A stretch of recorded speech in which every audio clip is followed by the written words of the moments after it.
مذکور ہے۔ دودھ پلانے کی ذمہ داری ماہ ربیع الاول 52 قبل ہجری یعنی اپریل 571 عیسوی میں سونپی گئی۔ اس زمانے میں عرب میں یہ دستور تھا جو آج کے دور میں بھی باقی ہے کہ نوزائیدہ بچوں کو دودھ پلانے کے لیے شرفاء ابتدا ہی سے دیہات میں بھیج دیا کرتے تھے تاکہ دیہات کی صاف ستھری اور کھلی آب و ہوا میں ان کی پرورش ہو سکے، زبان اہل عرب جیسی فصیح ہو جائے اور اہل عرب کی دیگر خصوصیات اوائل عمر ہی سے بچوں میں راسخ ہو جائیں۔ اس دستور کے مطابق سال میں 2 مرتبہ بنی سعد کی عورتیں شیرخوار بچوں کی تلاش میں آیا کرتی تھیں۔ چنانچہ آپ کی پیدائش کے 8 دن بعد انہی عورتوں کے ساتھ حلیمہ سعدیہ بھی تشریف لائیں۔ دوسری عورتوں کو تو مکہ مکرمہ کے کھاتے پیتے گھرانوں کے بچے دودھ پلانے کے لیے مل گئے، لیکن حلیمہ سعدیہ خالی ہاتھ رہ گئیں۔ نبی کریم صلی اللہ علیہ وسلم چونکہ یتیم تھے اس لیے انعام و اکرام کی امید کم تھی، اس لیے کسی عورت نے ان کے گھر کی طرف توجہ نہ کی۔ آخر جب روانگی کا وقت آیا تو حلیمہ کو خالی ہاتھ جانا بہت ناگوار گزرا اور اللہ تعالی کی طرف سے ان کا دل اس یتیم بچے کی طرف کھنچنے لگا۔ چنانچہ انہوں نے اپنے شوہر حارث سے جا کر کہا، اللہ کی قسم مجھے یہ اچھا نہیں لگتا کہ میری ساری سہیلیاں تو بچے لے کر جائیں اور میں اکیلی کوئی بچہ لیے بغیر جاؤں، میں جا کر اس یتیم بچے ہی کو لے لیتی ہوں۔ شوہر نے یہ سن کر کہا، کوئی حرج نہیں، ممکن ہے اللہ ہمارے لیے اسی میں برکت عطا کر دے۔ اس کے بعد انہوں نے جا کر بچے کو لے لیا۔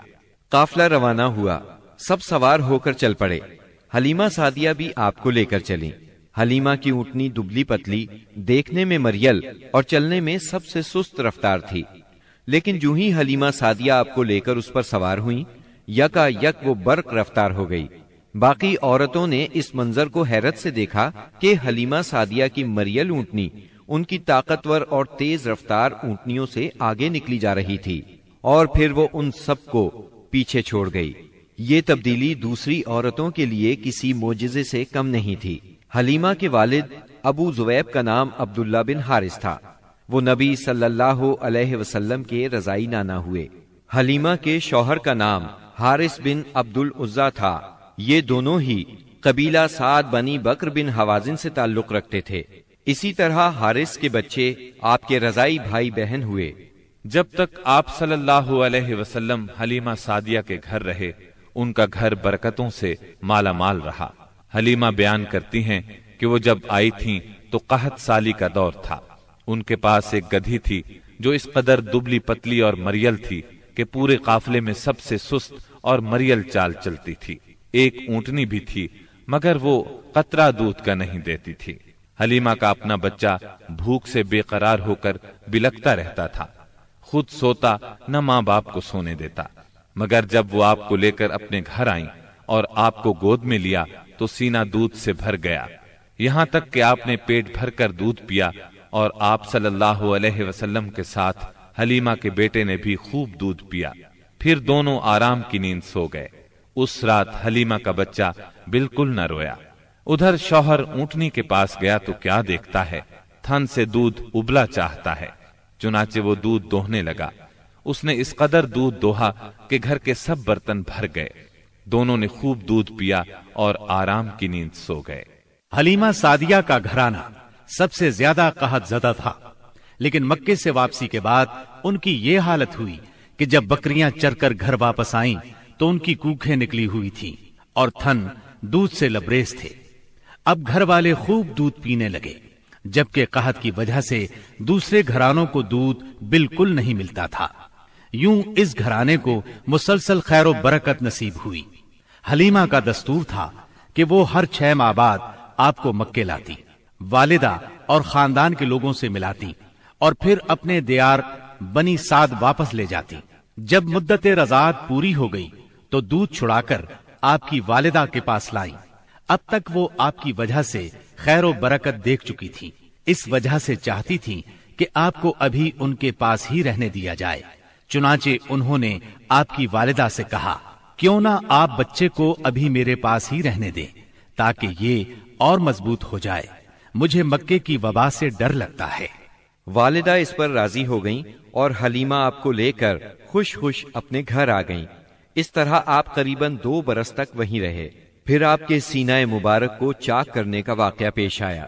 اس واقعے سے خوفزدہ ہو کر حلیمہ اور ان کے شوہر نے آپ کو آپ کی والدہ آمنہ کے حوالے کر دیا۔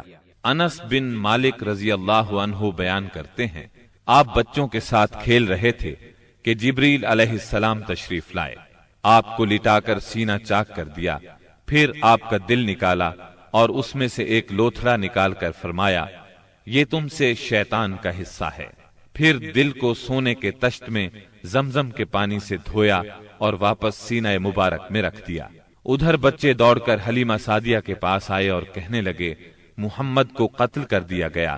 وہ لوگ فوراً آپ کے پاس پہنچے، دیکھا کہ رنگ اترا ہوا ہے۔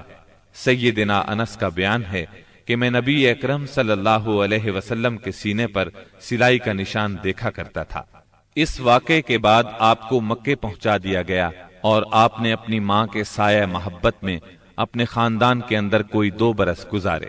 پھر والدہ، دادا اور ام ایمن کے ساتھ مدینہ منورہ کا سفر کیا، جہاں آپ کے والد کی قبر بھی تھی اور دادا کا ننھیال بھی تھا۔ آپ مدینے میں 1 ماہ رہ کر واپس ہوئے تو راستے میں آپ کی والدہ بیمار ہو گئیں اور مقام ابوا پہنچ کر انتقال کر گئیں۔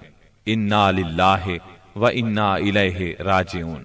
انہیں وہیں دفن کیا گیا۔ اب بوڑھے عبد المطلب آپ کو لیے مکے پہنچے۔ ان کے دل پر آپ کی والدہ کی وفات کی وجہ سے گہرا اثر تھا۔ آپ کے لیے ان کے دل میں ایسی محبت پیدا ہوئی کہ خود ان کے اپنے بیٹوں کے لیے ویسی محبت نہ تھی۔ وہ آپ کی بہت قدر کرتے، اپنی اولاد سے بڑھ کر چاہتے، خوب اکرام کرتے، اپنے لیے تیار کرائے گئے خاص فرش پر انہیں بٹھاتے، اس فرش پر کسی اور کو نہ بیٹھنے دیتے، پیٹھ پر ہاتھ پھیرتے، آپ کی نقل و حرکت دیکھ کر خوش ہوتے۔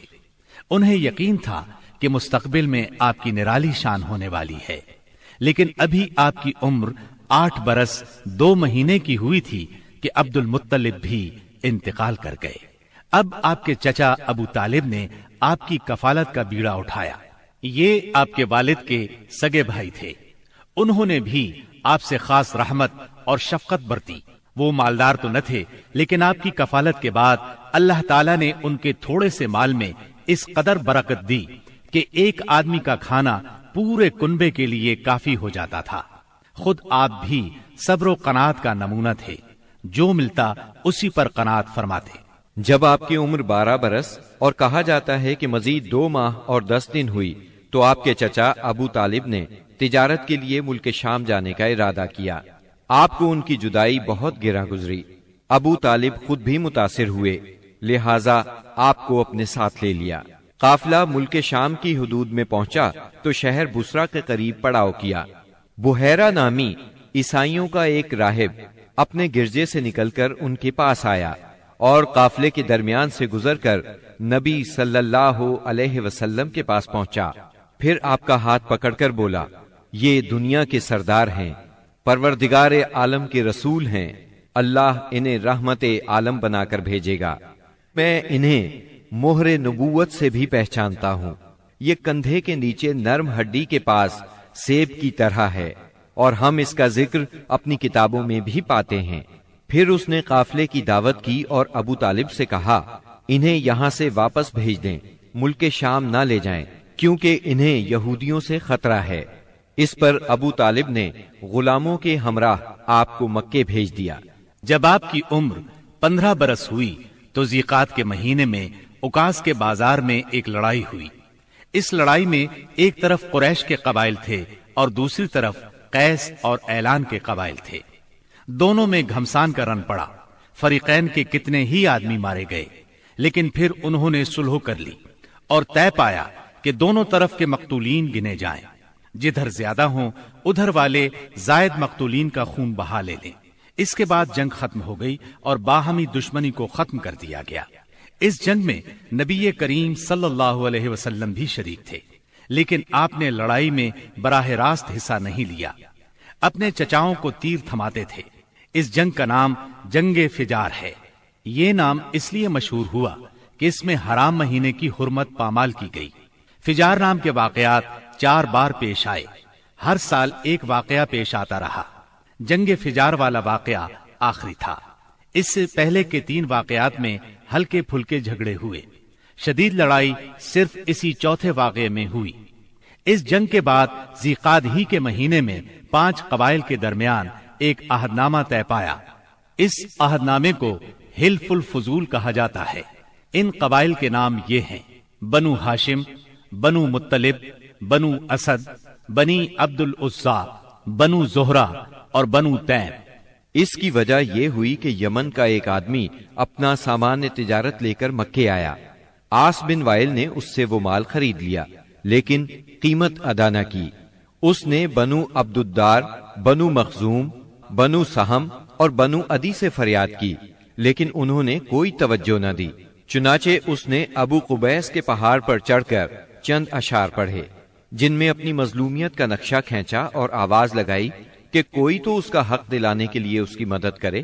اس پر زبیر بن عبد المطلب نے دوڑ دھوپ کی، لہٰذا اس قبیلے کے افراد بنو تیم کے سردار عبداللہ بن جدعان کے گھر میں جمع ہوئے اور آپس میں عہد و پیمان کیا کہ مکے میں جو بھی مظلوم نظر آئے، خواہ مکے کا رہنے والا ہو یا کسی اور جگہ کا، یہ سب اس کی حمایت میں اٹھ کھڑے ہوں گے۔ انہوں نے عاص بن وائل سے بھی اس کا حق لے کر اس کے حوالے کیا۔ اس عہد و پیمان میں آپ بھی اپنے چچاؤں کے ساتھ تھے۔ نبوت سے سرفراز ہونے کے بعد آپ فرمایا کرتے تھے، میں عبداللہ بن جدعان کے مکان پر ایک ایسے معاہدے میں شریک ہوا کہ مجھے اس کے بدلے سرخ اونٹ بھی پسند نہیں، اور اگر میں اس کے لیے اسلام کے دور میں بلایا جاتا تو ضرور جاتا۔ نبی اکرم صلی اللہ علیہ وسلم یتیم پیدا ہوئے اور اپنے دادا پھر چچا کی کفالت میں رہے۔ والد سے وراثت میں جو کچھ ملا تھا اس سے کچھ نہیں ہو سکتا تھا۔ چنانچہ جو ہی آپ ہلکے پھلکے کام کرنے کے لائق ہوئے، اپنے رضائی بھائیوں کے ساتھ دیار بنی سعد میں بکریاں چرانے لگے۔ پھر جب مکہ معظمہ آئے تو وہاں بھی چند قیرات کے عوض اہل مکہ کی بکریاں چرائیں۔ قیرات 1 دینار کا 20واں یا 24واں حصہ ہوتا ہے، جس کی قیمت اس زمانے میں بمشکل 80-90 روپے سمجھ لیں۔ کم عمری میں بکریاں چرانا انبیاء کی سنت ہے۔ ایک بار